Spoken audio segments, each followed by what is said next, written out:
दोस्तों राजस्थान हिस्ट्री की दिशा बुक है। इसमें प्रीवियस ईयर क्वेश्चन है आज दिन तक के 2092 से 23 तक के। इसको अपन देखेंगे क्वेश्चनों को। प्रीवियस ईयर क्वेश्चन है इसमें। आज अपन मध्यकालीन इतिहास के पूरे राजवंश देखेंगे दोस्तों। नमस्कार दोस्तों, आज अपन दिशा बुक के राजस्थान हिस्ट्री के प्रीवियस ईयर क्वेश्चन देखेंगे। बार बार क्वेश्चन रिपीट होते हैं दोस्तों। ये बहुत मोस्ट इम्पोर्टेंट क्वेश्चन है दोस्तों दिशा बुक के।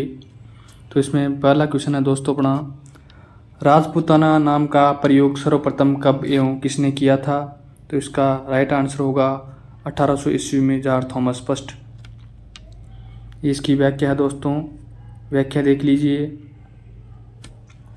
सर्वप्रथम 1800 ईस्वी में जॉर्ज थॉमस द्वारा राजपूताना नाम का प्रयोग किया गया। कर्नल जेम्स टोड ने राजपूताना नाम लिखते समय इसे राजस्थान शब्द की प्रदेशवाची संज्ञा दी।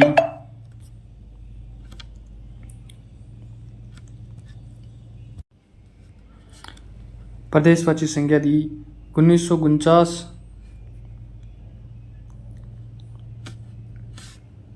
1949 ईस्वी से पूर्व राजस्थान नाम से किसी अस्तित्व नहीं था। ये तो देख ली दोस्तों। आगे ये इम्पोर्टेंट है। इसमें एकीकरण हुआ तो 30 मार्च 1949 ईस्वी को इसका नाम राजस्थान रखा गया। 26 जनवरी 1950 को औपचारिक रूप से इसका संपूर्ण भौगोलिक प्रदेश का नाम राजस्थान स्वीकार किया गया। अगला क्वेश्चन है दोस्तों अपना,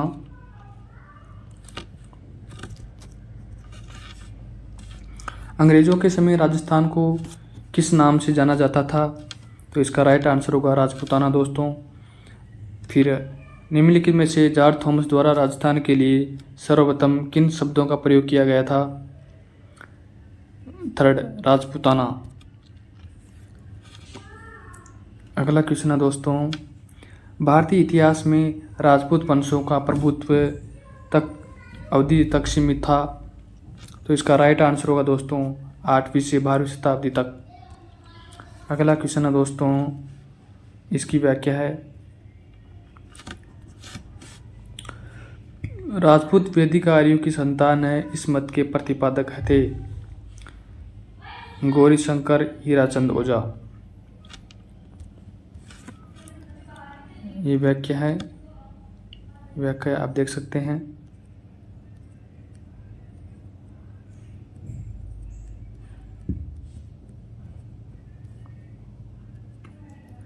जी हाँ दोस्तों, ये मोस्ट इम्पोर्टेंट क्वेश्चन है दोस्तों, बार बार रिपीट होते हैं।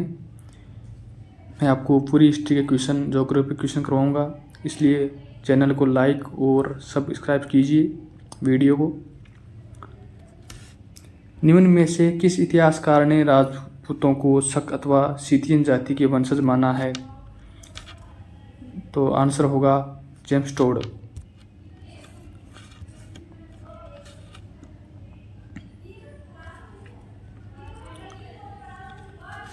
राजपूतों को हूणों की संतान बताया है B.A. स्मिथ ने। अगला क्वेश्चन है, राजपूत रासों के अनुसार राजपूतों की उत्पत्ति हुई है अग्निकुंड से। इसकी व्याख्या है, व्याख्या देख ली दोस्तों।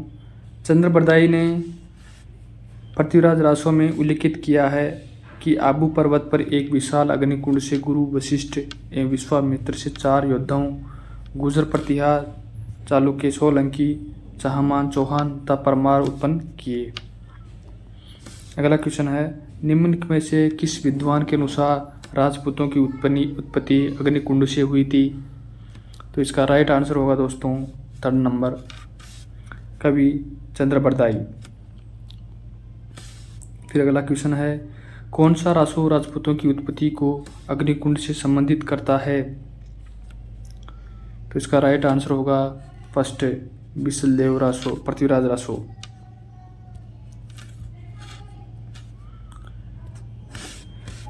निम्न में से किस राजवंश ने अपना उद्गम मिथकी अग्निकुंड से नहीं जोड़ा? चंदेल। निम्न में से कौन से वंश की उत्पत्ति अग्निकुंड से नहीं हुई? सिसोदिया।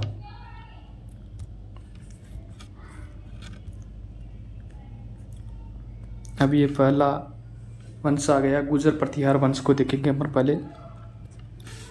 इतिहासकार R.C. मजूमदार के अनुसार गुजर प्रतिहारों ने किस शताब्दी तक अरब आक्रमणियों के कार्यों के लिए बाधक का काम किया? तो इसका राइट आंसर होगा 6वीं शताब्दी से 11वीं शताब्दी तक।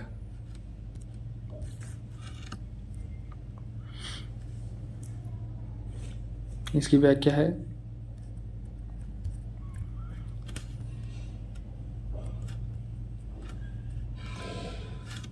अगला क्वेश्चन है 750 से 1000 ईस्वी के दौरान राजस्थान और अधिकांश उत्तरी भारत पर निम्नलिखित में से किसने शासन किया था? तो प्रतिहार ने। 8वीं से 10वीं शताब्दी तक राजस्थान में किस राजपूत वंश का वर्चस्व रहा? तो इसका राइट आंसर होगा प्रतिहार वंश का। निम्नलिखित में से किसने अभिलेखों में प्रतिहारों को गुर्जर कहा गया? तो इसका राइट आंसर होगा 1, 2, 3, 4, चौथा नंबर का। नीलकुंड, देवली, रामनगर, करहाड़, तीनों में ही कहा गया है। राजस्थान में प्रतिहार वंश के संस्थापक हरिश्चंद्र की राजधानी थी, राइट आंसर चौथा मंडोर। इसकी व्याख्या है, व्याख्या को आप देख सकते हैं। फिर अगला क्वेश्चन है, प्रतिहार शासकों में रोहिली के नाम से जाना जाता था हरिश्चंद्र। मंडोर प्रतिहार वंश के किस शासक से वंशावली प्रारंभ होती है? रज्जिल से।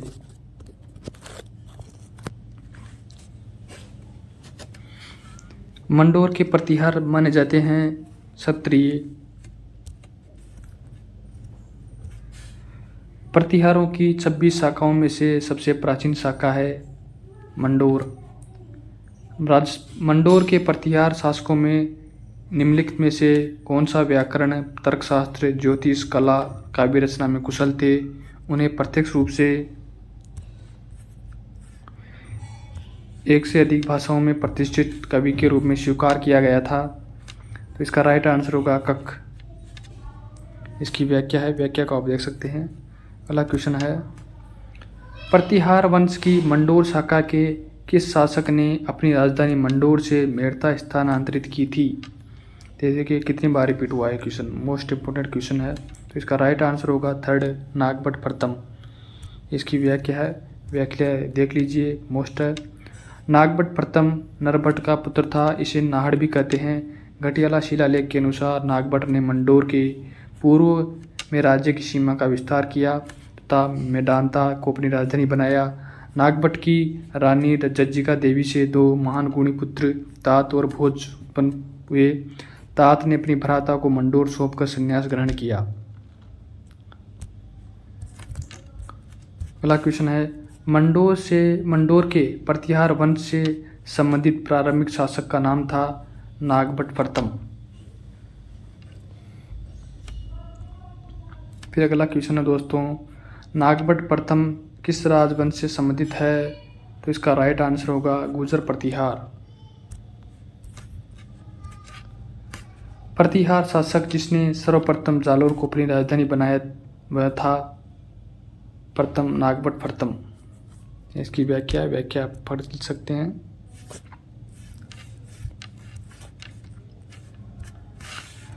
प्रतिहार राजा नागभट्ट प्रथम के बारे में कौन सा कथन सही है?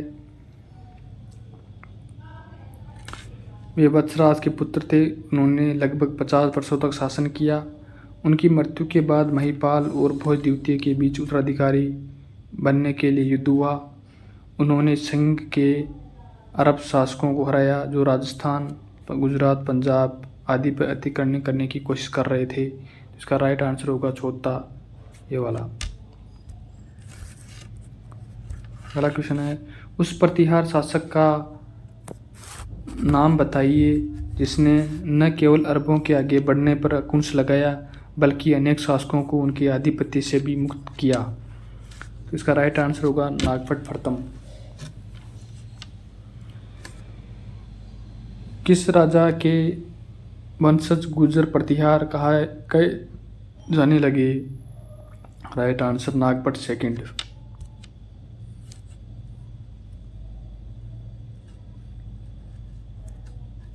प्रथम प्रतिहार शासक जिसने परम भट्टारक महाराजाधिराज परमेश्वर की उपाधि धारण की? नागभट्ट सेकंड। मोस्ट देख लीजिए। प्रतिहार वंश का शासक जिसने कन्नौज को जीतकर अपनी राजधानी बनाया, 100 वर्षों तक चले आ रहे त्रिपक्षीय संघर्ष को समाप्त किया। उसके समय प्रतिहार उत्तरी भारत को सबसे शक्तिशाली राज्य बन चुका था। उसे परम भट्टारक महाराजाधिराज परमेश्वर कहा गया। इसका उल्लेख 1815 के बुचकला अभिलेख में हुआ। अगला क्वेश्चन है, राजा नागभट्ट द्वितीय का संबंध निम्न में से किस राजवंश से था? राइट आंसर प्रतिहार। अगला क्वेश्चन है, गुर्जर प्रतिहार वंश के किस शासक ने अपने पराक्रम से गुर्जरों की प्रतिष्ठा को पुनर्स्थापित किया? अगला क्वेश्चन है, गुर्जर प्रतिहार वंश के किस शासक ने अपने पराक्रम से गुर्जरों की प्रतिष्ठा को पुनर्स्थापित किया? राइट आंसर होगा नागभट्ट सेकंड। अगला क्वेश्चन होगा, आदिबरा की उपाधि जिस राजपूत शासक ने धारण की वह है? सेकंड मिहिरभोज। इसकी व्याख्या है मोस्ट देख लीजिए। प्रतापी प्रतिहार शासक मिहिरभोज ने भोज, प्रथम, प्रभास आदि बरा उपाधियां प्राप्त की। ग्वालियर प्रशस्ति मिहिरभोज की प्रथम देन है।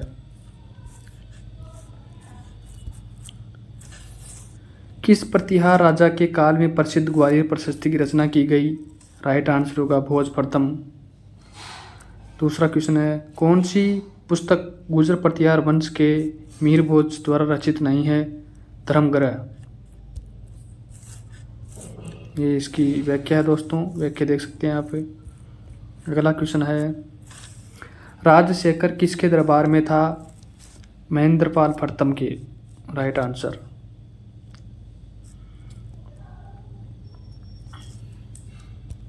अगला क्वेश्चन है, निम्नलिखित में से कौन सी कृति प्रसिद्ध कवि, नाट्यकार और लेखक राजशेखर की नहीं है? कर्पूर मंजरी, काव्य मीमांसा, प्रभाव चरित्र, बाल रामायण। तो राइट आंसर होगा प्रभाव चरित्र, यह नहीं थी राजशेखर की। अगला क्वेश्चन है, निम्न में से कौन शाही प्रतिहार सम्राट महेंद्रपाल प्रथम का गुरु था? राजशेखर। प्रतिहार शासक महेंद्रपाल प्रथम एवं महिपाल का दरबारी कवि था राजशेखर। कौन सा शासक गौड़ बंगाल में भोज प्रथम का समकालीन था? Right answer Devpal. अरब यात्री सुलेमान ने मिहिरभोज के कुशल प्रशासन एवं शक्तिशाली सेना की प्रशंसा की। इसकी व्याख्या है। अगला क्वेश्चन है, निम्नलिखित में से किस विदेशी यात्री ने गुर्जर प्रतिहार राजवंश की सैन्य शक्ति एवं समृद्धि का उल्लेख किया? राइट आंसर होगा सुलेमान। उस अरब यात्री का नाम बताइए जिसने मिहिरभोज के समय का वृत्तांत प्रस्तुत किया। तो इसका राइट आंसर सुलेमान। निम्नलिखित में से कौन सा शासक गुर्जर प्रतिहार राजवंश से संबंधित नहीं है? तो इसका राइट आंसर होगा भरतभट्ट प्रथम। ये कालक्रम देख लीजिए गुर्जर प्रतिहार वंश के। प्रथम राजा था नागभट्ट प्रथम 730 ईस्वी से 760 ईस्वी तक। फिर नागभट्ट द्वितीय, फिर महेंद्रपाल प्रथम, भोज द्वितीय, महिपाल प्रथम, महेंद्रपाल द्वितीय, देवपाल, त्रिलोचनपाल, यशपाल।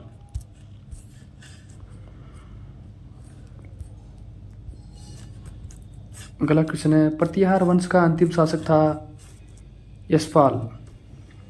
मंडोर शाखा के निम्न प्रतिहार शासकों का सही कालानुक्रम है। पहला होगा रज्जिल, दूसरा होगा नागभट्ट, फिर होगा टाटा, राइट, फिर बाउक। फोर्थ नंबर राइट सही है।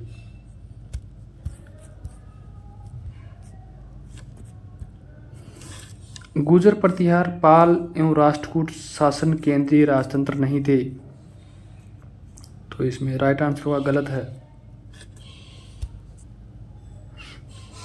की व्याख्या आप देख सकते हैं। प्रतिहार शिलालेखों में पदाधिकारियों का उल्लेख यह आता है। प्रथम राजपुरुष। गुर्जर प्रतिहार शासक मथन देव कहाँ शासन करता था? Right answer Rajorgarh. कन्नौज पर अधिकार हेतु चले त्रिपक्षीय युद्ध में राजपूताना के किस वंश के शासकों ने भाग लिया? तो इसका राइट आंसर होगा गुर्जर प्रतिहार। तो इसकी व्याख्या है दोस्तों, व्याख्या को आप देख सकते हैं।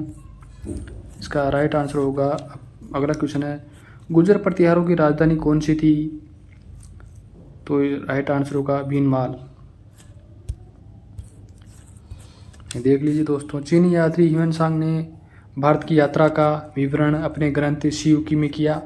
इसमें उसने गुर्जर राज्य को कुचियोलो गुर्जर तथा इनकी राजधानी भीनमाल का नाम पिलो मोलो लिखा। भीनमाल का प्राचीन माल नाम श्रीमाल था। गुर्जर प्रतिहारों की राजधानी किस स्थान पर थी? जो जालोर में भीनमाल का एक पुराना नाम भी था, श्रीमाल। प्रतिहार एवं पाल शासकों पर अपनी विजय की खुशी में ध्रुव ने गंगा व यमुना के चिन्हों का सम्मिलित किया। राइट आंसर राष्ट्रकूट प्रथम राष्ट्रकूट कुल चिन्ह में। इसकी व्याख्या आप देख सकते हैं दोस्तों। अगला क्वेश्चन, गुर्जरों को किस शासक ने पराजित किया? Right answer Prabhakar Vardhan. इसकी व्याख्या आप देख सकते हैं। प्रभाकर वर्धन ने गुर्जर प्रतिहार साम्राज्य, जिसका विस्तार दक्षिणी एवं दक्षिणी पश्चिमी राजस्थान तक था, को समाप्त कर वर्धन वंश की स्थापना की।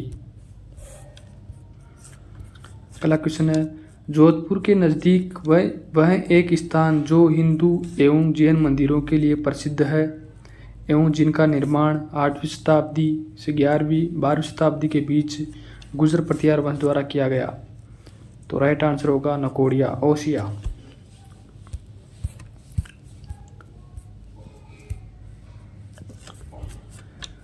जोधपुर के निकट ओसिया में मंदिरों का निर्माण कराया गया प्रतिहारों द्वारा। ओसिया में महावीर स्वामी को समर्पित जैन मंदिर का निर्माण किस राजा के काल में हुआ था? वत्सराज प्रतिहार।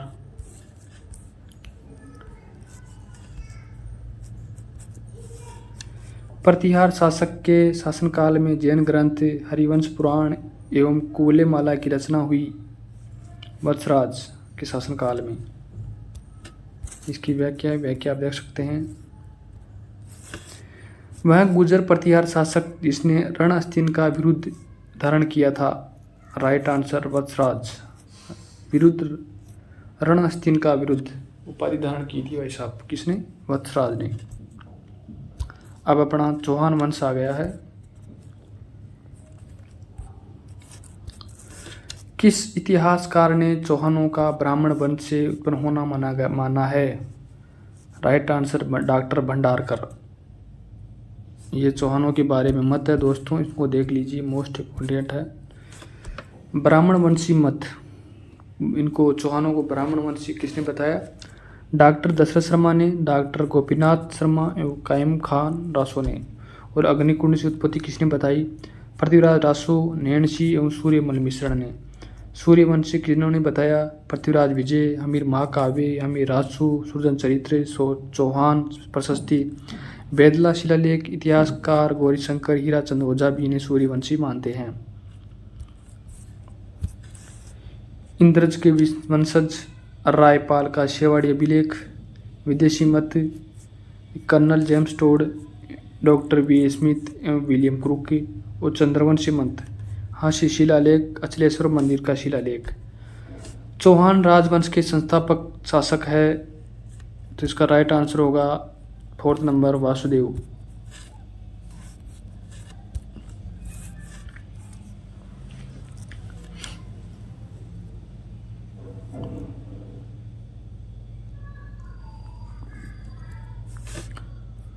अगला क्वेश्चन है, गुबक किस वंश का शासक था? चाहमान का। इसकी व्याख्या है, व्याख्या को आप देख सकते हैं। फिर अगला क्वेश्चन है, जयानक चरित्र पृथ्वीराज विजय में एक शासक की प्रशंसा में लिखा है कि उसने पुष्कर पर आक्रमण करने वाले 700 चालुक्यों को मार गिराया। निम्न में से उस शासक का नाम बताइए। तो उसका राइट आंसर पृथ्वीराज प्रथम। पृथ्वीराज विजय ग्रंथ के 5वें खंड में बताया गया है कि पृथ्वीराज प्रथम ने 700 चालुक्यों को मार डाला जो पुष्कर में ब्राह्मणों को लूटने आए थे। अजमेर का संस्थापक था अजयराज। तो इसकी व्याख्या देख लीजिए। मोस्ट है, पृथ्वीराज प्रथम के पुत्र अजयराज का समय चौहानों के साम्राज्य निर्माण का समय माना जाता है। इन्होंने मालवा की परमाणु का दबाव बनाने तथा अपने साम्राज्य को सुरक्षित कर रखने के लिए 1113 ईस्वी में अजमेर नाम की स्थापना की और उसे अपनी राजधानी बनाया। अजयराज ने श्री अजयदेव नाम के चांदी और तांबे के सिक्के चलाए। उसकी मुद्राओं पर रानी सोमलवती सोमलेखा का अंकित मिलता है। हाँ दोस्तों, 10 सेकंड रुक के इस वीडियो को लाइक और सब्सक्राइब ज़रूर कीजिए दोस्तों, ताकि मैं जो भी वीडियो बनाऊँ आप तक पहुँच सके और मैं पूरे क्वेश्चन करवाऊँगा आपको, ज्योग्राफी, हिस्ट्री, कल्चर सभी के। अजमेर के अजयराज चौहान के पिता कौन थे? तो राइट आंसर होगा पृथ्वीराज प्रथम।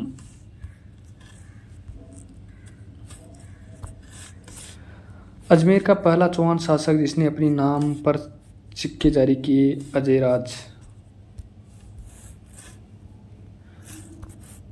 राजस्थान के किस चौहान शासक को जयानक द्वारा अपने पृथ्वीराज विजय ग्रंथ में पृथ्वी को चांदी की मुद्राओं से भर देने का श्रेय दिया गया? अजयराज सेकंड। इसका व्याख्या है, अर्णोराज के बारे में निम्नलिखित में से कौन सा कथन सत्य है? पहला है, अपने राजकाल के प्रारंभ में उसने एक गजनवी आक्रमण को खदेड़ दिया। गजनवी। वह मालवा के नरमन को पराजित करने में असफल रहा। थर्ड है, उसने चालुक्य नरेश जय सिंह सिद्धराज की पुत्री से विवाह किया। फोर्थ है, वह अपने ही पुत्र के द्वारा मारा गया। राइट आंसर होगा फर्स्ट 1, 3, 4। 1, 3 और 4 सेकंड नंबर का गलत है इसमें। अर्णोराज की व्याख्या देख लीजिए। अजयराज के बाद उनके पुत्र अर्णोराज ने 1133 ईस्वी में गद्दी संभाली। उसने पंजाब के पूर्वी भाग और संयुक्त प्रांत के पश्चिमी भाग को विजित किया। चालुक्य शासक कुमारपाल से हारने पर अर्णोराज की प्रतिष्ठा को काफी धक्का लगा। इसने महाराजाधिराज परमेश्वर परम भट्टारक की उपाधि धारण की। इस अर्णोराज का यही है, देख लीजिए आप। अगला क्वेश्चन है, अजमेर के किस चौहान शासक ने शासक बनने के लिए अपने पिता की हत्या की? जगदेव। अजमेर के पास स्थित पुष्कर में वराह मंदिर का निर्माण किसने करवाया? राइट आंसर होगा अर्णोराज। कट्टीबंधु कवि बांधव के नाम से कौन सा राजा प्रसिद्ध था? देखिए दोस्तों, 2 बार रिपीट हुआ है क्वेश्चन ये। राइट आंसर होगा विग्रहराज चतुर्थ। विग्रहराज चतुर्थ विशलदेव। देख लीजिए व्याख्या इंपॉर्टेंट है। 1158 से 1163। 1158 ईस्वी में विग्रहराज चतुर्थ अजमेर का शासक बना। इन्होंने दिल्ली के तोमरों व दिल्ली में मुसलमानों को पराजित कर उन पर अधिकार किया। समकालीन लोग इन्हें कवि बांधव कटिबंधु के नाम से पुकारते थे। इन्होंने संस्कृत में हरिकेली नामक नाटक लिखा। ललित विग्रहराज का लेखक सोमदेव सोमेंद्र इनका दरबारी कवि था। ललित विग्रहराज के रचयिता सोमदेव किस चौहान शासक के दरबार में था? राइट आंसर होगा विग्रहराज चतुर्थ विशलदेव। चौहान शासकों में से किस शासक को विशलदेव के नाम से जाना जाता है? राइट आंसर होगा विग्रहराज चतुर्थ। नाटक ललित विग्रहराज की रचना की गई हेमचंद्र सूरी द्वारा, राजशेखर द्वारा, सोमेंद्र द्वारा, चंद्रबरदाई द्वारा। तो इसका राइट आंसर होगा थर्ड, सोमेंद्र द्वारा। विग्रहराज चतुर्थ की साहित्यिक रचना हरिकेली है, नाटक। विग्रहराज चतुर्थ की जो रचना हरिकेली है वो एक नाटक है। हरिकेली संस्कृत नाटक की रचना की विग्रहराज चतुर्थ ने। फोर्थ आंसर होगा इसका। किस चौहान शासक ने 11वीं शताब्दी ईस्वी में बिसलपुर की स्थापना की थी? तो राइट आंसर होगा विग्रहराज चतुर्थ। व्याख्या है, देख लीजिए। वर्तमान टोंक जिले में बिसलपुर कस्बा एवं बिसल सागर बांध का निर्माण बिसल देव द्वारा करवाया गया। इसके काल को चौहानों का स्वर्णिम युग भी कहा जाता है। विग्रहराज चतुर्थ ने ज्वालीपुर का नाम ज्वालापुर परिवर्तित किया। दिल्ली के शिवालिक अभिलेख से ज्ञात होता है कि विग्रहराज चतुर्थ ने मलेच्छों को बार बार पराजित किया। अगला क्वेश्चन है, किस शासक के राजकाल में दिल्ली शिवालिक स्तंभ अभिलेख उत्कीर्ण कराया गया था? राइट आंसर होगा विग्रहराज चतुर्थ। किस चौहान शासक द्वारा ज्वालीपुर को ज्वालापुर परिवर्तित किया गया? राइट आंसर विग्रहराज चतुर्थ। विख्यात स्मारक अढ़ाई दिन का झोपड़ा या तत्कालीन संस्कृत महाविद्यालय का निर्माण किसके द्वारा किया गया? राइट आंसर होगा विग्रहराज चतुर्थ। इस व्याख्या है, विसल देव विग्रहराज चतुर्थ ने अजमेर में संस्कृत पाठशाला एवं मंदिर संस्कृति कंठाभरण का नाम निर्माण करवाया, जिसे तोड़कर कुतुबुद्दीन ऐबक ने अढ़ाई दिन का झोपड़ा मस्जिद के रूप में परिवर्तित किया 1198 ईस्वी में। अढ़ाई दिन का झोपड़ा मूलतः था संस्कृत कॉलेज थी। अढ़ाई दिन का झोपड़ा अवस्थित है अजमेर में। अढ़ाई दिन का झोपड़ा पहले निम्न में से किस नाम से जाना जाता था? राइट आंसर संस्कृति पाठशाला। अगला क्वेश्चन है, उस स्मारक का नाम बताइए जिसे 1198 ईस्वी में कुतुबुद्दीन ऐबक ने एक मस्जिद के रूप में परिवर्तित करवाया था।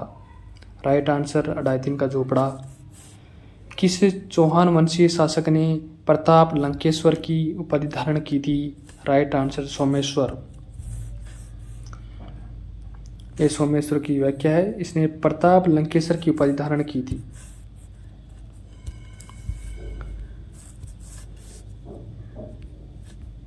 तराइन का द्वितीय युद्ध लड़ा गया मोहम्मद घोरी और पृथ्वीराज चौहान के बीच में।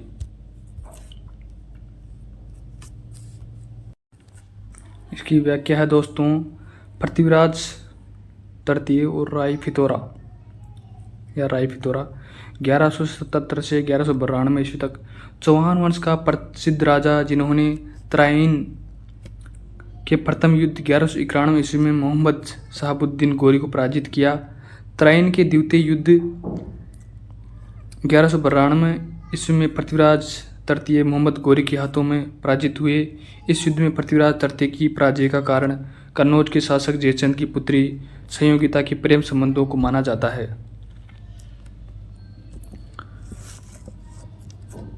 सुल्तान मोहम्मद गोरी को वर्ष 1191 में किसने पराजित किया, लेकिन वर्ष 1192 में वह उससे हार गया? राइट आंसर पृथ्वीराज तृतीय।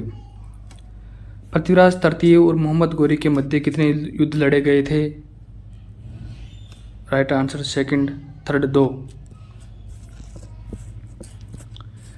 इनमें से किस वर्ष में तराइन का प्रथम युद्ध लड़ा गया था? 1191 ईस्वी में। कौन सा किला महान चौहान शासक पृथ्वीराज चौहान तृतीय ने बनवाया था? किला राय फितौरा। दिल्ली के लालकोट किले का निर्माण 12वीं शताब्दी में अनंगपाल तोमर के शासनकाल में हुआ। इसे दिल्ली का पहला शहर कहा जाता है। इस किले को अजमेर के चौहान शासक पृथ्वीराज चौहान तृतीय ने मोहम्मद गोरी से जीतकर इसका नाम राय फितौरा किला रखा।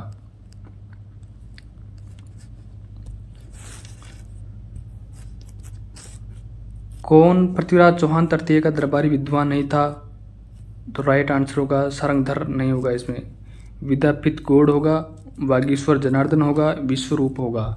इसके समकालीन लेखक है जयानक, चंद्रबरदाई, जनार्दन, आसाधर, विद्यापति गौड़, विश्वरूप व पृथ्वीभट्ट आदि थे। पृथ्वीराज चौहान का दरबारी कवि कौन था? राइट आंसर होगा चंद्रबरदाई। कदमवास या केमवास किस राजा के समय उसके मुख्यमंत्री थे? पृथ्वीराज तृतीय। इसकी व्याख्या है अजमेर के चौहान वंश का अंतिम प्रतापी शासक पृथ्वीराज तृतीय था। वह जिसका जन्म 1166 ईस्वी में गुजरात के तत्कालीन राजधानी अनिहल पाटन में हुआ था। पिता सोमेश्वर के मृत्यु के समय पृथ्वीराज की आयु 11 वर्ष थी। ऐसे समय में इसकी माता कर्पूर देवी ने संरक्षक की भूमिका निभाई। उस समय कदमवास उसका सुयोग्य प्रधानमंत्री था। अगला क्वेश्चन है गौरी के आक्रमण के समय चालुक्यों को सहायता देने के विरुद्ध पृथ्वीराज तृतीय को परामर्श देने वाला मंत्री। Right answer Kadamvas. कपूर देवी किस राजपूत शासक की माता थी? पृथ्वीराज चौहान तृतीय। पृथ्वीराज तृतीय सभी चौहान शासकों में सबसे प्रसिद्ध के आयु में सिंहासन पर बैठे। राइट आंसर होगा इसका सेकंड 11 वर्ष में। अगला क्वेश्चन पृथ्वीराज चौहान तृतीय का समकालीन चंदेल शासक था। Right answer Paramardidev. ये इसकी व्याख्या है भंडारकों का पूर्णतः दमन निम्न में से किसने किया था? पृथ्वीराज चौहान तृतीय। महोबा विजय के बाद पृथ्वीराज तृतीय ने वहां का प्रशासक किसे नियुक्त किया था? पंजुनन राय। पृथ्वीराज चौहान तृतीय का समकालीन चालुक्य शासक कौन था? Right answer Bhimdev second. ये इसकी व्याख्या है। अगला क्वेश्चन है चौहान की रणथंभौर शाखा का प्रवर्तक था? गोविंदराज। अगला क्वेश्चन है रणथंभौर के शासक जिन्होंने सल्तनत के विरुद्ध प्रतिरोध किया। तो राइट आंसर होगा भागवत एवं अमीर। ये इसकी व्याख्या है वीर नारायण के समय दिल्ली सुल्तान इल्तुतमिश ने रणथंभौर पर आक्रमण किया जिसे वीर नारायण ने सफलतापूर्वक विफल कर दिया, परंतु सुल्तान ने उसका दिल्ली में वध करवा दिया। इसके उत्तराधिकारी भागवत ने दिल्ली सल्तनत से अपने राज्य की रक्षा की। अमीर ने कुल 17 युद्ध लड़े थे जिसमें 16 युद्धों में वह विजयी रहा। 17वें अंतिम युद्ध में वह अलाउद्दीन खिलजी की सेना से लड़ता हुआ वीरगति को प्राप्त हुआ।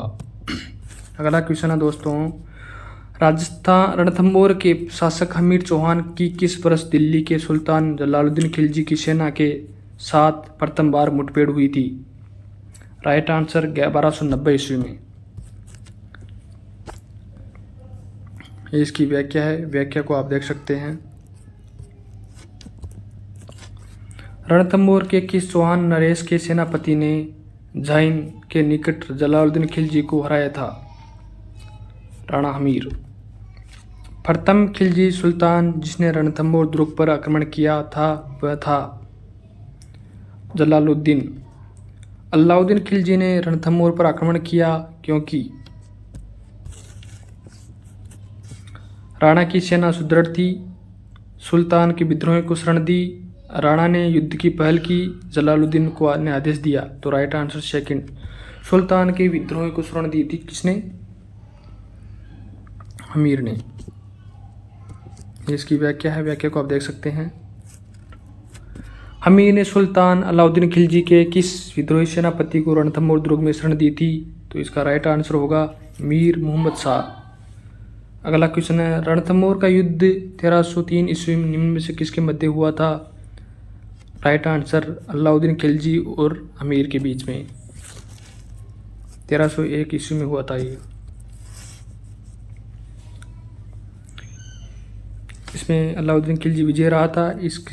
अलाउद्दीन ने अमीर के सेनापति रतिपाल सेना नायक रणमल तथा एक अधिकारी सुरजन शाह को लालच देकर अपनी तरफ मिला लिया था। अगला क्वेश्चन है, अलाउद्दीन खिलजी ने किस वर्ष रणथंभौर पर अधिकार किया? राइट आंसर होगा 1301 ईस्वी में।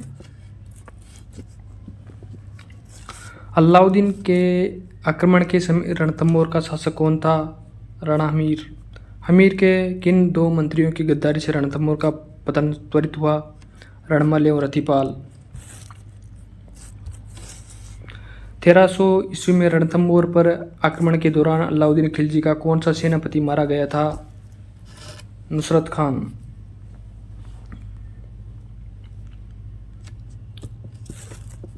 इसकी व्याख्या है, व्याख्या को आप देख सकते हैं। रणथंभौर की विजय के उपरांत अलाउद्दीन खिलजी ने इस दुर्ग को किसके अधिकार में सौंपा था? उल्गू खान के। Right answer Ulugh Khan. जालोर के चौहान शासकों में से कौन सा राजा को दिल्ली के किस सुल्तान के आक्रमण का सामना नहीं करना पड़ा? चाचिंग देव।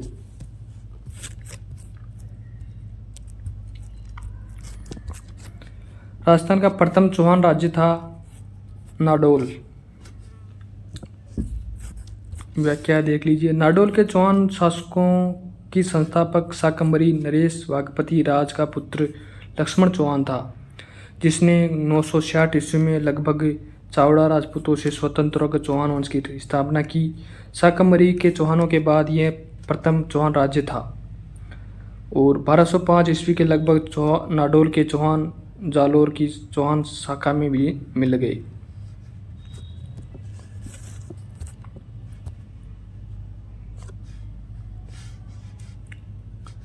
जालोर के चौहान वंश का संस्थापक कौन था? कीर्तिपाल। इसकी व्याख्या देख लीजिए। नाडोल शाखा के कीर्तिपाल केतु ने 1181 ईस्वी के लगभग जालोर को परमारों से छीनकर अपने अधिकार में लेकर स्वतंत्र शासक बन बैठा। वह जालोर शाखा के चौहान वंश का प्रथम संस्थापक था। प्राचीन शिलालेखों में जालोर का नाम जाबालीपुर और किले का नाम सोरंगणी मिलता है, जिसको अपरवंश में सोनारगढ़ कहते हैं। इसी पर्वत के नाम में से चौहानों की एक शाखा सोनगरा कहलाई। जालोर पर सोनगरा चौहानों ने किस पराजित कर अपना अधिकार किया? परमारों को। कानड़देव कहाँ का शासक था? Right answer Jalore. अगला क्वेश्चन है, जालोर के अलाउद्दीन का समकालीन शासक कौन था? जालोर के अलाउद्दीन का समकालीन शासक कौन था? तो राइट आंसर होगा कानड़देव। निम्नलिखित में से राजस्थान ग्रंथ में अलाउद्दीन खिलजी की जालोर विजय का विवरण मिलता है? कानड़देव प्रबंध। देखो दोस्तों कितने बार रिपीट हुआ है ये, इसलिए कहता हूँ कि हर एग्ज़ाम में ये क्वेश्चन रिपीट होते हैं, चाहे सीईटी देख लीजिए, ग्राम सेवक, पटवारी, Rajasthan police, REET, second grade, first grade, सभी में क्वेश्चन बार बार रिपीट होते हैं। इसलिए इनको बार बार देखिए, बार बार वीडियो को देखिए, खाना खाते हो, बनाते हो तब चला के रख दीजिए और देखते रहिए। वीडियो को लाइक और सब्सक्राइब ज़रूर कीजिए दोस्तों।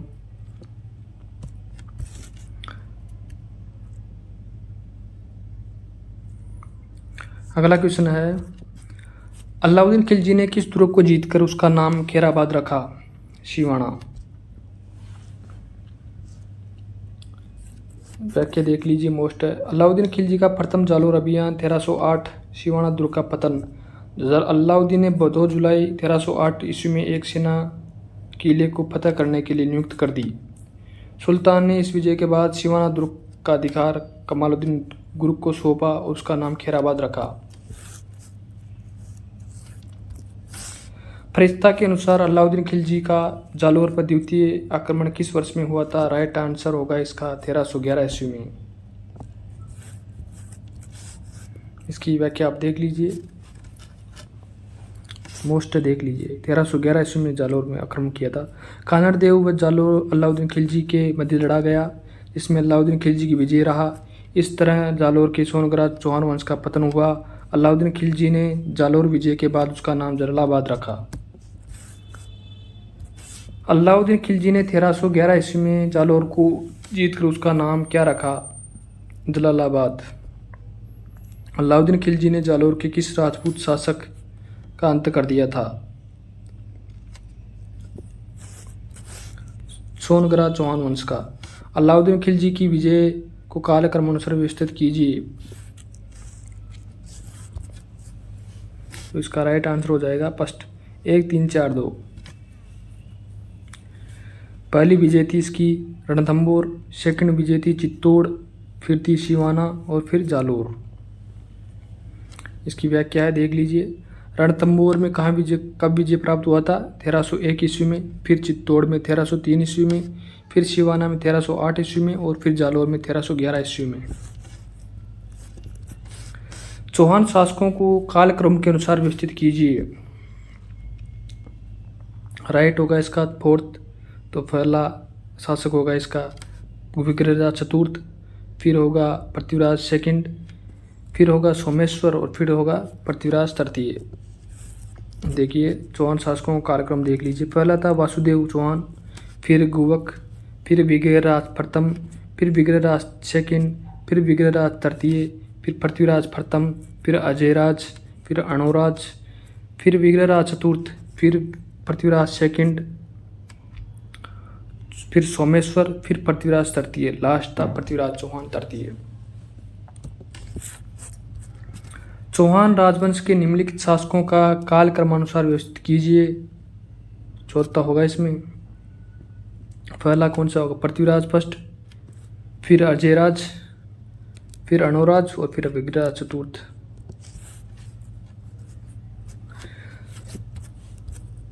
चौहान राजवंश के शासकों को काल क्रमानुसार व्यवस्थित कीजिए। तो इसका राइट हो जाएगा थर्ड। चौहान शासकों को काल क्रमानुसार व्यवस्थित कीजिए। तो इसमें होगा फर्स्ट होगा इसका।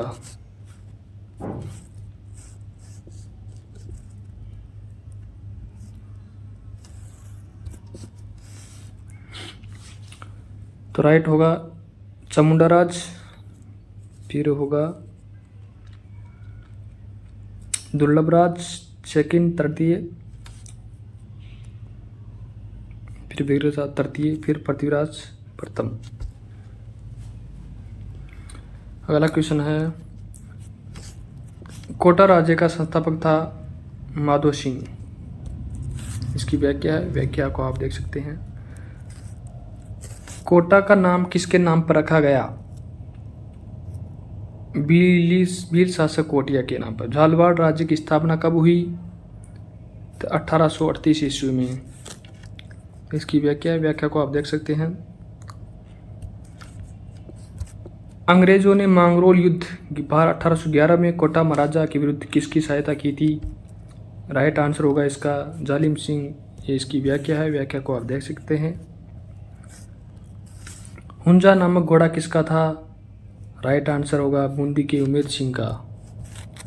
झाला जालिम सिंह किसके बारे में कथन सही नहीं है? वो कोटा का राज्य का शासक था, कोटा का फौजदार था, महान कूटनीतिक एवं राजनेता था। वह पिंड से मित्रपूर्ण संबंध स्थापित किए। कोटा राज्य का शासन पूर्णतः उसने नहीं था।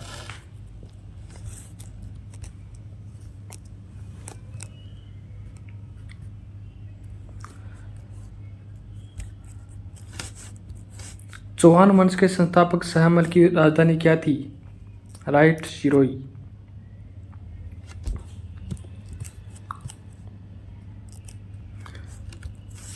निम्नलिखित में से कौन सी पुस्तक चौहानों के इतिहास के बारे में जानकारी का स्रोत नहीं है? राइट हर्षचरित। यह नहीं और सब है चौहानों के इतिहास। हर्षचरित है, हमीर महाकाव्य है, पृथ्वीराज विजय। हर्षचरित नहीं है। इसकी व्याख्या है। अब दोस्तों अपन अगले वीडियो में मेवाड़ के घुइल वंश के बारे में अध्ययन करेंगे।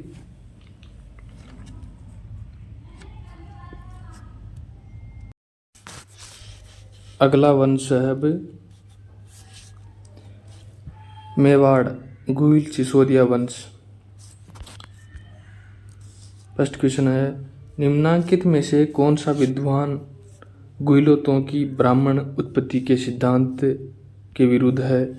तो इसका राइट आंसर होगा GH ओझा। ये इसकी व्याख्या है, व्याख्या देख लीजिए। डॉक्टर गौरीशंकर ओझा गुहिलों को सूर्यवंशी मानते हैं, जबकि D.R. भंडारकर एवं गोपीनाथ शर्मा मेवाड़ के गुहिलों को ब्राह्मण वंश मानते हैं।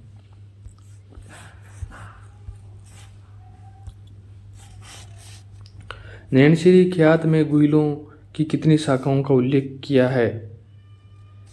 तो राइट आंसर होगा 24 स्पष्ट। इसकी व्याख्या है, व्याख्या को आप पढ़ सकते हैं।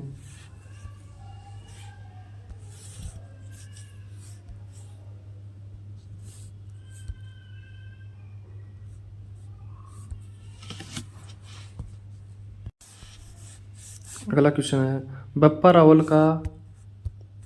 रावल का मूल नाम था? Right answer Kalbhoj. इसकी व्याख्या है, व्याख्या देख लीजिए। बप्पा रावल 734 से 735 का मूल नाम कालभोज था। इन्होंने बप्पा रावल की उपाधि इनके गुरु हारित ऋषि ने दी। 734 ईस्वी में बप्पा रावल ने चित्तौड़ के राजा मानमोरी को हराकर मेवाड़ में गुहिल साम्राज्य की नींव डाली, अतः इसे गुहिल साम्राज्य का वास्तविक संस्थापक कहा जाता है। बप्पा रावल को वास्तविक संस्थापक कहा जाता है गुहिल वंश का। गुहिल वंश का पहला शासक कौन था? तो राइट आंसर होगा बप्पा रावल। देखिए 734 ईस्वी तक राजस्थान में मौर्य वंश का शासक कौन था, जो बाद में बप्पा रावल द्वारा मारा गया था?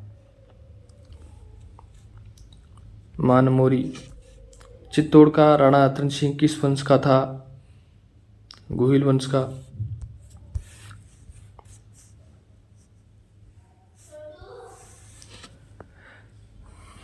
निम्नलिखित में से कौन सा कालक्रम की दृष्टि से सही है? जैत्र सिंह, अमर समर सिंह, तेज सिंह। तो इसका राइट आंसर होगा थर्ड वाला। पहला जैत्र सिंह है, फिर तेज सिंह आएगा, फिर समर सिंह आएगा। इसकी व्याख्या है, कालक्रम देख लीजिए आप। जैत्र सिंह था मेवाड़ का शासक। मेवाड़ के निम्न शासकों का सही कालक्रम है, सही देखना अपने को। पहला हमीर है, फिर क्षेत्र सिंह है, फिर लक्ष्य सिंह है और फिर मोकल है। पहला है हमीर, फिर क्षेत्र सिंह, फिर लक्ष्य सिंह, फिर मोकल। फर्स्ट राइट होगा इसका। अगला क्वेश्चन है, अलाउद्दीन खिलजी और मेवाड़ वासियों के बीच चित्तौड़ की घेराबंदी किस वर्ष हुई थी? 1303 ईस्वी में। व्याख्या है, ऐसा माना जाता है कि सिंघल द्वीप के राजा गंधर्व सेन रानी चंपावती की पुत्री रानी पद्मिनी के अद्भुत सौंदर्य से आकर्षित होकर अलाउद्दीन खिलजी ने चित्तौड़ पर 28 जनवरी 1303 ईस्वी को आक्रमण किया था। लगभग 7 महीने के घेरे के बाद 26 अगस्त 1303 ईस्वी को दुर्ग पर अधिकार कर रतन सिंह को बंदी बनाया।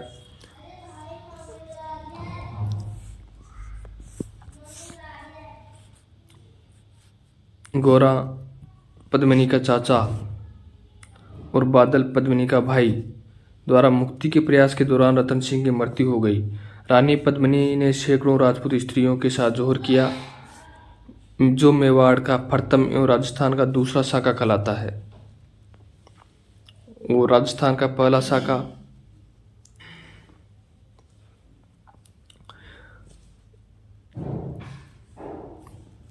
उल्फतों में किया। फिर अलग अलग क्वेश्चन है, किस रचना में हमीर खुसरो ने चित्तौड़ पर अलाउद्दीन खिलजी के आक्रमण का वर्णन किया था? तो भी व्याख्या में आया था। राइट आंसर होगा फर्स्ट खजाइन उल फुतुह। 1303 ईस्वी में चित्तौड़गढ़ अभियान के दौरान जो मुस्लिम इतिहासकार अलाउद्दीन खिलजी के साथ था वह था कौन? अमीर खुसरो। वह राजपूत रानी जिसने अलाउद्दीन खिलजी के 1303 ईस्वी में चित्तौड़ पर कब्जा करने पर जोहर कर लिया था वह थी पद्मिनी। 1303 ईस्वी में सेना नायक गोरा और बादल किसकी सेना से युद्ध करते हुए वीरगति को प्राप्त हुए? राइट, अलाउद्दीन खिलजी।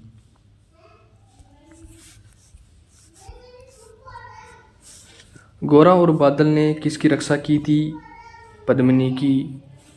1303 ईस्वी में चित्तौड़ विजय के अलाउद्दीन ने चित्तौड़ का नाम रखा खिज़राबाद।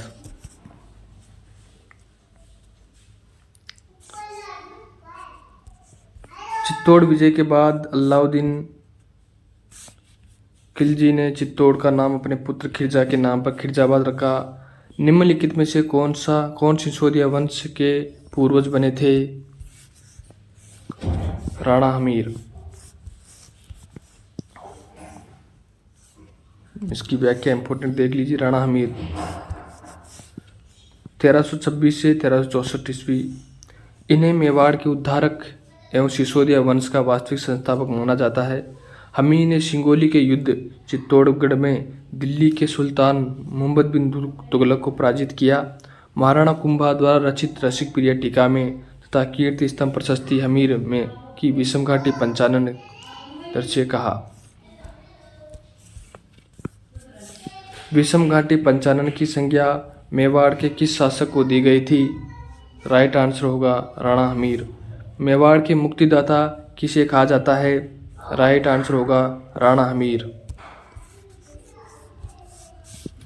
मेवाड़ के किस शासक के समय जावर में चांदी की खान से खनन प्रारंभ हुआ? लाखा सिंह, लक्ष्य सिंह या लाखा। इसकी व्याख्या देख लीजिए। लाखा के काल में जावर की खान निकल आई, जिसमें से चांदी शीशा बहुत मात्रा में निकला, जिससे राज्य के आय में अत्यधिक वृद्धि हुई। सूर प्रबंध के लेखक है कुंभा।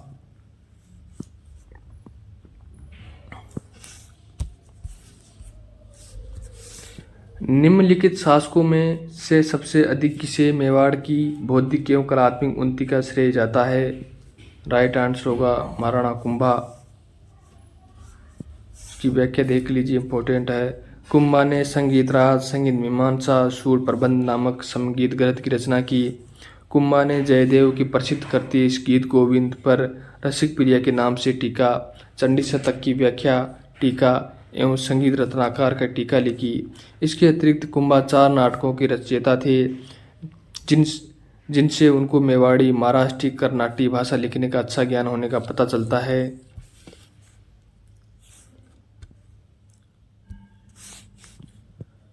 कुंभा के अन्य प्रमुख ग्रंथों में कामराज रतिसार, सुधा प्रबंध, संगीक्रम दीपिका, नवीन गीत गोविंद, वाद प्रबंध, संगीत सुधा, नरेतन रत्नकोश, हरिवार्तिक है।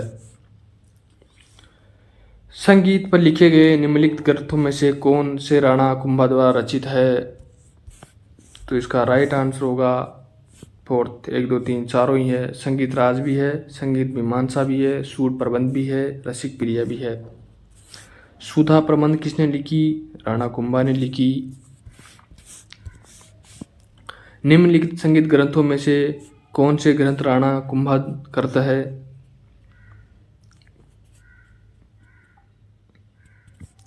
ये कलानिधि वाला नहीं है और तीनों ही है। संगीत राज है, सुधा प्रबंध है, संगीत मीमांसा। राइट आंसर होगा थर्ड। नृत्य रत्न कोश की रचना किसने की? पहला कुंभा। महाराणा कुंभा द्वारा लिखित कौन सी कृतियां हैं? नीचे दिए गए कूट का उपयोग करते हुए सही उत्तर चुनिए। देखिए दोस्तों, राणा कुंभा की रचनाएं कितनी इम्पोर्टेंट है, कितनी बार हर एग्जाम में आती है, इसलिए ये क्वेश्चन बहुत इम्पोर्टेंट है दोस्तों। हर बार क्वेश्चन ये रिपीट होते हैं बार बार, इसलिए मैं आपको पूरा प्रीवियस ईयर क्वेश्चन करवाऊंगा। इसलिए वीडियो को लाइक और सब्सक्राइब जरूर कीजिए दोस्तों। तो इसका राइट आंसर हो जाएगा फर्स्ट 1 और 2। सुधा प्रबंध और चंडी शतक ये दोनों नहीं है। राजवल्लभ नहीं है, वास्तु मंजरी नहीं है। कौन सा ग्रंथ कुंभा द्वारा रचित नहीं है? संगीत राज, संगीत मीमांसा और सूर प्रबंध, ये तीनों है। और ये संगीत सोपन, संगीत रत्नाकर नहीं है। देखिए 2 बार रिपीट हुआ है। ये राजस्थान कांस्टेबल 2018, 2022 से आरओ में आया हुआ है। यही क्वेश्चन, एक ही क्वेश्चन देख लीजिए आप। महाराणा कुंभा के विषय में निम्नलिखित में से कौन सा कथन असत्य है? उन्होंने कुंभलगढ़ का निर्माण करवाया। वे संगीत प्रेमी थे। वे मेवाड़ के महान शासकों में से एक थे। वे स्वयं विद्वान न थे किंतु विद्वानों के आश्रयदाता थे। 4 नंबर का, महाराणा कुंभा द्वारा रचित ग्रंथ संगीत राज कितने कोशों में विभक्त है? तो राइट आंसर होगा 5। संगीत राज कुंभा द्वारा रचित सभी ग्रंथों में सबसे वृद्ध सर्वश्रेष्ठ शिरोमणि ग्रंथ है। शास्त्रीय संगीत के अपूर्व ग्रंथ संगीत राज को 5 भागों शब्दकोश में विभाजित किया गया है। फाटे रत्नकोश, नृत्य रत्नकोश, गीत रत्नकोश, वाद्य रत्नकोश और रस रत्नकोश। अगला क्वेश्चन है, निम्न में कुंभा द्वारा रचित ग्रंथ है? संगीत राज आएगा 4 नंबर का। निम्नलिखित में से कौन सा ग्रंथ कुंभा द्वारा रचित नहीं है? 3rd राजवल्लभ। कुंभा के प्रमुख शिल्पी मंडन वास्तुकला के विख्यात शिल्पी थे। उनके प्रमुख ग्रंथ एवं विषय वस्तु निम्न है।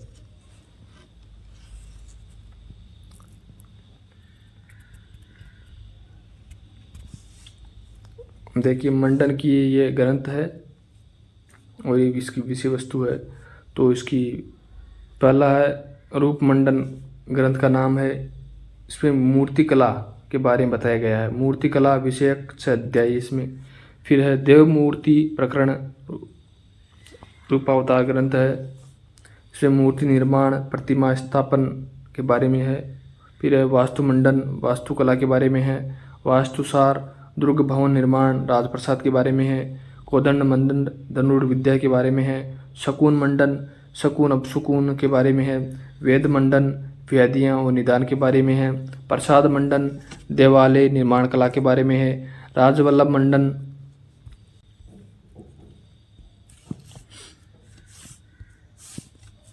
मंडन सामान्य नागरिकों के आवासीय घरों से लेकर राजप्रसाद एवं नगर का वर्णन है।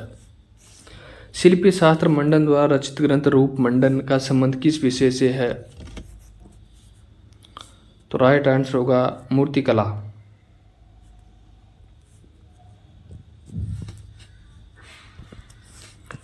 मंडन द्वारा निम्नलिखित किन ग्रंथ पुस्तकों की रचना की गई?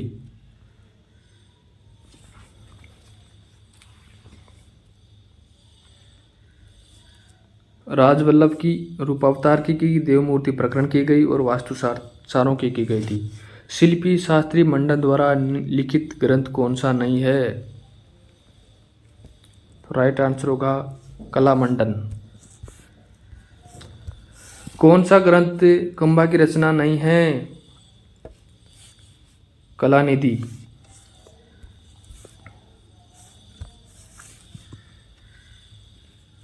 उसकी व्याख्या आप देख सकते हैं।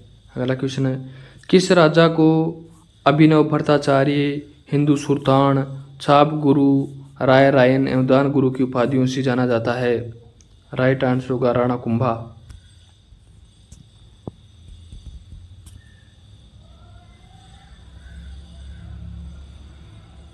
देख लीजिए इंपॉर्टेंट है। राणा कुंभा को प्राप्त उपाधियाँ अभिनव भट्टाचार्य, नव्य संगीत के क्षेत्र में कुंभा के विपुल ज्ञान के कारण प्रदान की गई है। ये अभिनव भट्टाचार्य अच्छा ज्ञाता होने के कारण कुंभा को नव्य भरत भी कहते हैं। हाल गुरु गिरि दुर्गों के स्वामी होने के कारण प्रदान की गई उपाधि है। राजगुरु राजाओं को शिक्षा देने की क्षमता होने के कारण कहलाए। तोडरमल कुंभा को हयस, अश्वपति, अस्तिस, गजपति, नरेश प्रदर्शना का अधिपति होने से कहलाए। नाटक राज का कर्ता नृत्य शास्त्र के ज्ञाता होने के कारण कहलाए। राणो रासा विद्वानों का आश्रयदाता होने के कारण कुंभा को प्रदान की गई थी। हिंदू सुल्तान समकालीन मुस्लिम शासकों द्वारा हिंदूपति बादशाह की उपाधि प्रदान की गई। शैलगुरु शस्त्र या भाला का उपयोग करने सिखाने वाला।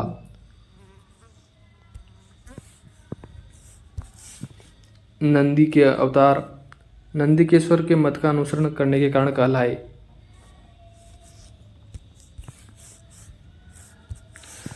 राजगुरु, दान गुरु, हाल गुरु, परम गुरु नामक उपाधियों की शासक की थी?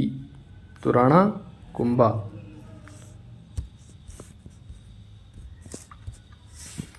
निम्न में से कौन से शासक अभिनव भट्टाचार्य के नाम से प्रसिद्ध थे? राणा कुंभा। संगीत ज्ञान के कारण कुंभा को उपाधि प्राप्त हुई? अभिनव भट्टाचार्य। निम्नलिखित में से कौन सा विद्वान कुंभा के दरबार में नहीं था? मुनि जिन विजय सूरी। और ये थे नाथा थे, मुनि सुंदर सूरी थे, उत्तिला भट्ट थे, और ये सेकंड नंबर का नहीं थे कुंभा के दरबार में। देख लीजिए कुंभा के दरबारी साहित्यकार मंडन था, गोविंद था, नाथा था, सारंग व्यास था, सुंदरगणी था, टिल्ला भट्ट था। कुंभाकालीन प्रसिद्ध जैन आचार्य में भुवन सुंदर सूरी था, सोम सुंदर सूरी, जयशेखर सूरी, मुनि जैन सूरी, भुवन कीर्ति, सोमदेव, सुंदर सूरी, मुनि सुंदर, माणिक्य आदि प्रमुख थे। जैन विद्वान जो महाराणा कुंभा के दरबार में थे? राइट आंसर होगा जैन जिनसुन सूरी। राणा कुंभा को निम्नलिखित वाद्य यंत्रों में किसमें दक्षता हासिल थी? वीणा में।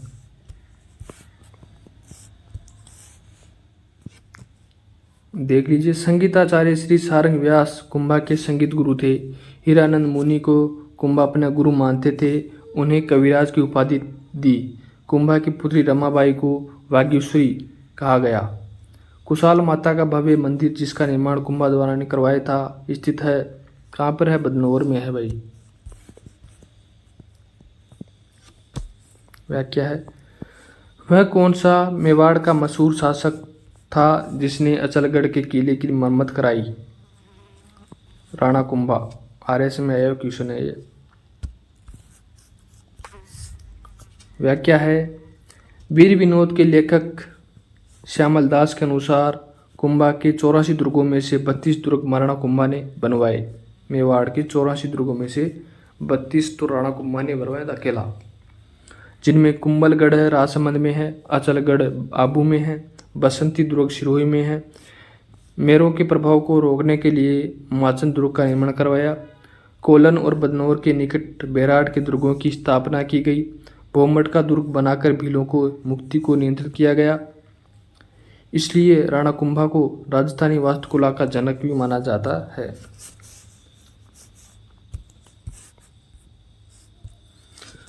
राजस्थानी वास्तुकला का जनक किसे माना जाता है? तो राणा कुंभा होगा फोर्थ आंसर।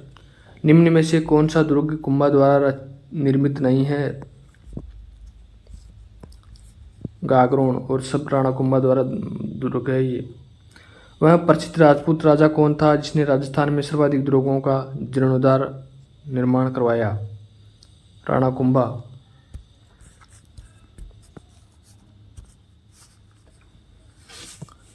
राणा कुंभा द्वारा निर्मित अचलगढ़ का किला किस स्थान पर स्थित है? राइट आंसर होगा माउंट आबू। महाराणा कुंभा को कितने किलों का निर्माण का श्रेय प्राप्त है? 32। चित्तौड़गढ़ के में विजय स्तंभ का निर्माण किसने करवाया था? राणा कुंभा। बहुत ही इंपॉर्टेंट है दोस्तों राणा कुंभा। ये देख लीजिए विजय स्तंभ के बारे में पढ़ लीजिए। भगवान विष्णु को समर्पित है 100 फीट ऊंचे 9 मंजिला इस स्तंभ का निर्माण महाराणा कुंभा द्वारा मालवा सुल्तान महमूद खिलजी सारंगपुर युद्ध की विजय की स्मृति में करवाया। 9वीं मंजिल बिजली गिरने से टूट गई थी जिसे राणा स्वरूप सिंह ने पुनर्निर्मित कराया। इसको प्रशस्तियों में कीर्ति स्तंभ कहा गया। इस स्तंभ की तीसरी मंजिल पर अरबी में 9 बार अल्लाह खुदा हुआ है। इसका निर्माण कार्य जेता उसके पुत्र नामा पोमा पूंजा के निर्देशन में किया गया था। कीर्ति स्तंभ प्रशस्ति का प्रशस्तिकार कवियत्री था। जेम्स टोड ने इस कुतुब मीनार से श्रेष्ठ इमारत माना है। इसे भारतीय मूर्तिकला का विश्वकोश कहा जाता है। विजय स्तंभ पर 15 अगस्त 1949 को ₹1 का डाक टिकट जारी किया गया था। अगला क्वेश्चन है, चित्तौड़गढ़ के विजय स्तंभ के बारे में सही तथ्य है। यह प्रसिद्ध है कि इसे महाराणा कुंभा ने बनवाया था। इसकी कुल 11 मंजिलें हैं। इसमें जेता की मूर्ति उत्कीर्ण है। तो राइट आंसर होगा फर्स्ट और थर्ड।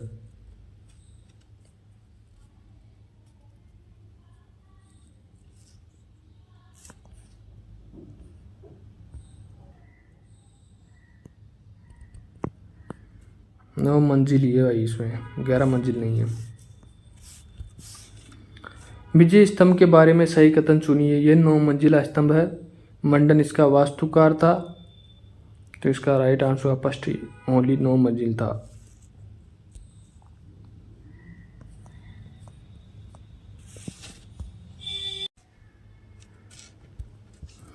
कुंभा द्वारा निर्मित कीर्ति स्तंभ कितने मंजिला है?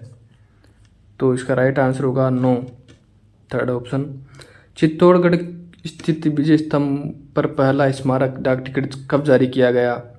राइट आंसर होगा 1949 में।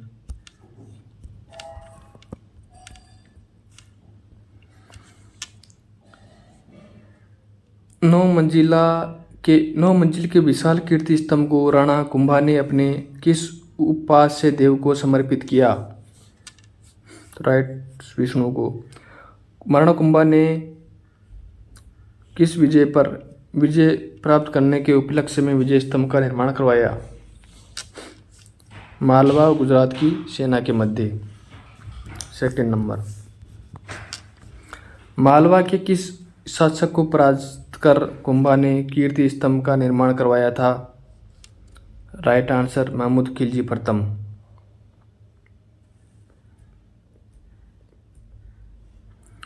कीर्ति स्तंभ विजय के टूटे हुए भाग को पुनर्निर्माण किसने करवाया? राइट, महाराणा स्वरूप सिंह। सारंगपुर युद्ध 1437 ईस्वी किन राज्यों के मध्य हुआ? राइट, मेवाड़ मालवा के मध्य इस सारंगपुर का युद्ध है। इसकी व्याख्या आप देख सकते हैं।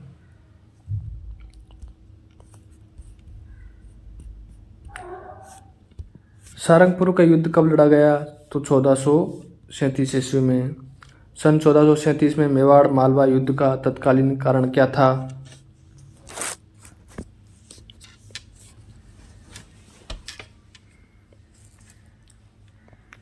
फर्स्ट ऑप्शन है नागौर पर राजनीतिक नियंत्रण का मुद्दा, मालवा के महापा पवार को मेवाड़ को सौंपने से इनकार, मालवा का सिरोही के देवा राजपूतों को मेवाड़ के विरुद्ध समर्थन, मेवाड़ का मांडू दरबार के एक विद्रोही सामंत को आश्रय देने का प्रयास।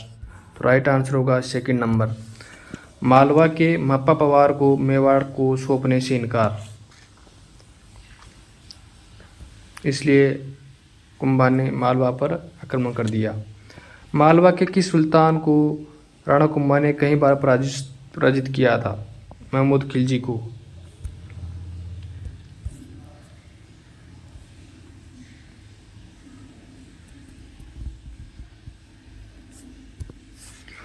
कुंभा का गुजरात के साथ संघर्ष का प्रारंभिक कारण क्या था?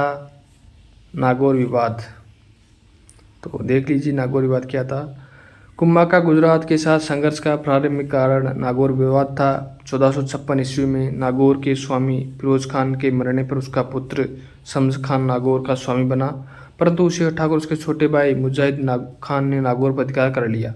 शम्स खान कुंभा की मदद से फिर से नागौर का स्वामी बन गया। शासक बनते ही उसने राणा से संबंध विच्छेद कर दिया और शर्त के प्रतिकूल नागौर के किले की मरम्मत करवाने लगा।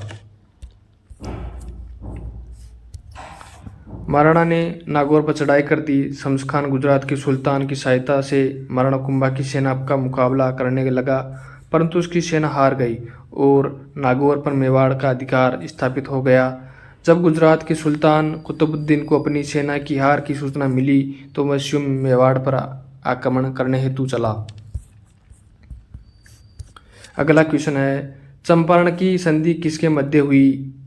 तो राइट आंसर होगा मालवा और गुजरात के सुल्तानों के बीच। राणा कुंभा को हराने के लिए। कब हुई थी? 1456 ईस्वी में। छमछम करने से चंपानेर की संधि हुई 1456 में। राणा कुंभा के विरुद्ध व्याख्या आप देख लीजिए व्याख्या को। क्वेश्चन देखते हैं अगला। राजस्थान के कौन से शासक को विद्वानों ने हिंदूपत कहा? सांगा को। अब सांगा आ गया साहब, हिंदूपत कहा।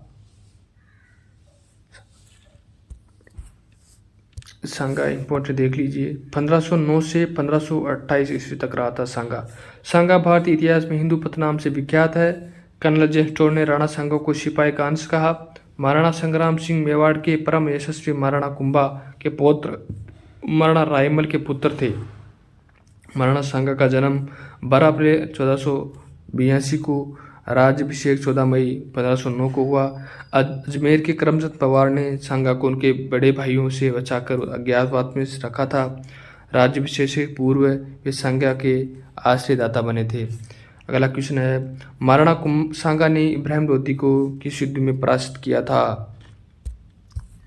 तो राइट आंसर होगा खातौली का युद्ध।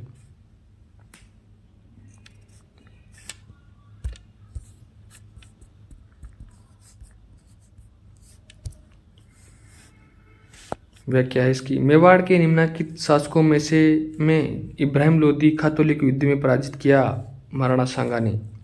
खातौली के युद्ध में महाराणा सांगा ने किस सुल्तान को पराजित किया? तो इसका राइट आंसर होगा इब्राहिम लोदी को।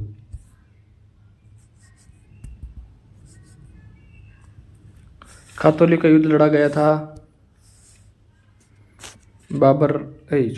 इब्राहिम लोदी और राणा सांगा के बीच। सेकंड ऑप्शन सही है।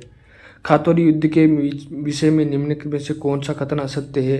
यह युद्ध सांगा इब्राहिम लोदी के मध्य हुआ था। खातौली मावाड़ की सीमा पर स्थित महत्व का स्थल था। इस युद्ध में सांगा ने इब्राहिम लोदी के पुत्र को बंदी बना लिया था। महाराणा सांगा ने इस युद्ध में लंगड़ा हो गया था। राइट आंसर होगा सेकंड नंबर। खातौली मावाड़ की सीमा पर स्थित सामरिक महत्व का स्थल था। यह असत्य और सभी सत्य है।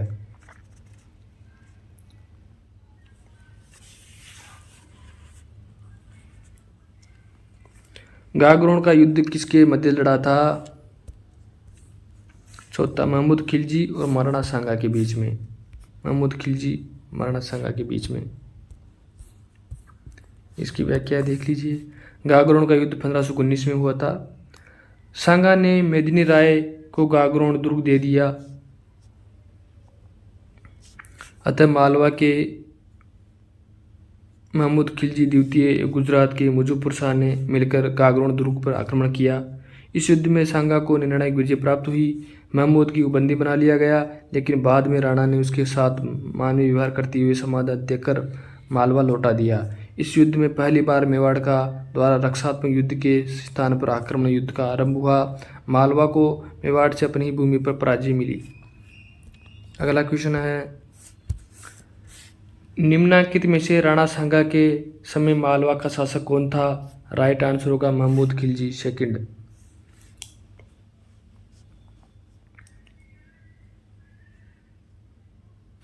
महाराणा सांगा ने जिन अफगानों को शरण दी वे थे महमूद लोदी और हसन खान। बाबर से पराजित होने के बाद कुछ अफगान सेनापति जैसे हसन खान मेवाती महाराणा सांगा की शरण में आ गए। देखिए क्वेश्चन ये दोस्त कितनी बार रिपीट हुआ है क्वेश्चन, इसलिए कहते हैं कि ये क्वेश्चन इम्पोर्टेंट है, हर एग्जाम में बार बार रिपीट होते हैं, इसलिए इनको आप बार बार देखिए। इनको इस वीडियो को खाना खाते टाइम देख लीजिए, बनाते टाइम देख लीजिए। बहुत अच्छा तरीका है पढ़ने का, बहुत अच्छी रिपेयरिंग होती है, इसमें तैयारी होती है। निम्न में से किस युद्ध में महाराणा सांगा ने बाबर की सेना को 16 फरवरी 1527 को पराजित किया? बयाना के युद्ध में। देख लीजिए व्याख्या। 16 फरवरी 1527 को सांगा ने बाबर की सेना को हरा बयाना दुर्ग पर कब्जा कर लिया। बाबर ने इस हार का बदला के लिए सांगा पर पुनः आक्रमण तो कुछ किया। बयाना की विजय के बाद सांगा ने सीकरी जाने का सीधा मार्ग छोड़कर भूसावर होकर सीकरी जाने का मार्ग पकड़ा। और देख लीजिए आप,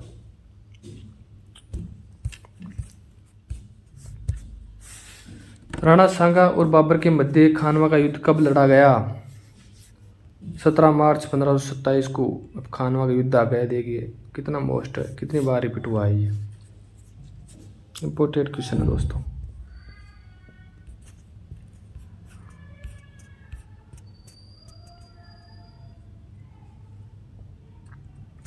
देख लीजिए मोस्ट बात।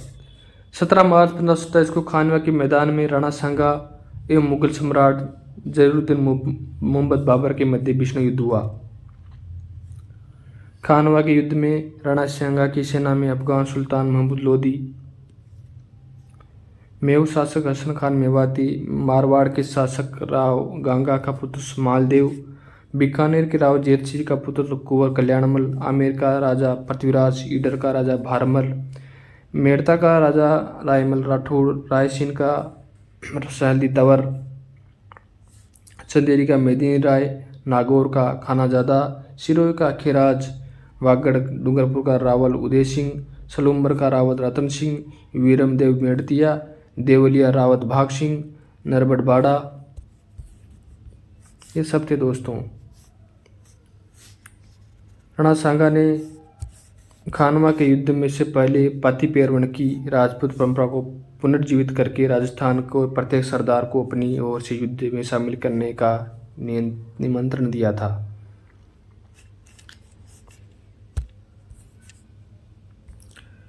निम्न में से कौन से राजपूत सरदार खानवा के युद्ध में बाबर के विरुद्ध राणा सांगा के पक्ष में लड़े थे? 1 और 2, राजा भारमल लीटर और वीरमदेव मेड़तिया। First option. निम्नलिखित में से कौन खानवा के युद्ध में राणा सांगा के पक्ष में लड़े? चारों ही थे। महमूद लोदी था, हसन खान था, मालदेव था, मेदिनी राय था। चारों ही थे सब। खानवा के युद्ध में किन निम्नलिखित राजपूत मुस्लिम योद्धाओं ने बाबर के विरुद्ध राणा सांगा के पक्ष में भाग लिया था? चारों थे। महमूद लोदी था, रावल उदय सिंह था, हसन खान मेवाती था, गोकुलदास परमार था।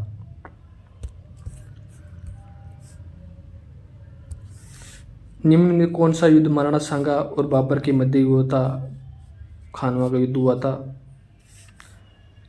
निम्नलिखित बीकानेर के शासकों में से किसने खानवा के युद्ध में राणा सांगा की ओर से भाग लिया? बीकानेर से कौन था? राव कल्याणमल। खानवा के युद्ध में निम्न में से किसने राणा सांगा का पक्ष बदलकर बाबर का साथ दिया?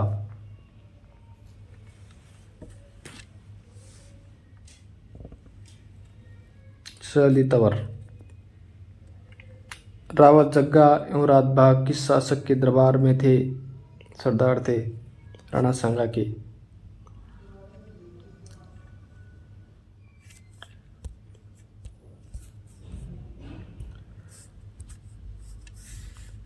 निम्नलिखित में से मारवाड़ के किस शासक ने खानवा के युद्ध में राणा सांगा को सहायता प्रदान की थी? राव गांगा।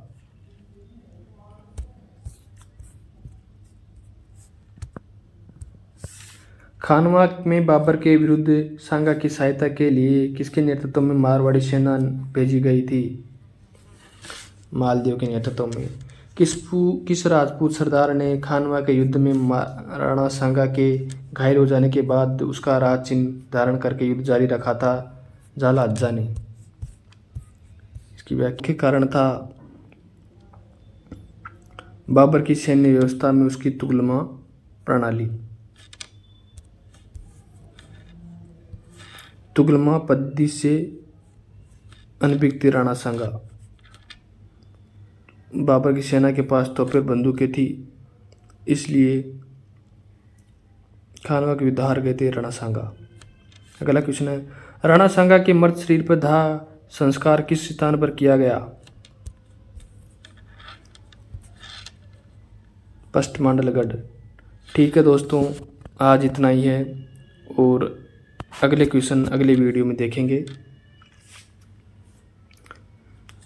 अपने साथ बने रहिए, वीडियो को लाइक और सब्सक्राइब कीजिए दोस्तों। Thank you.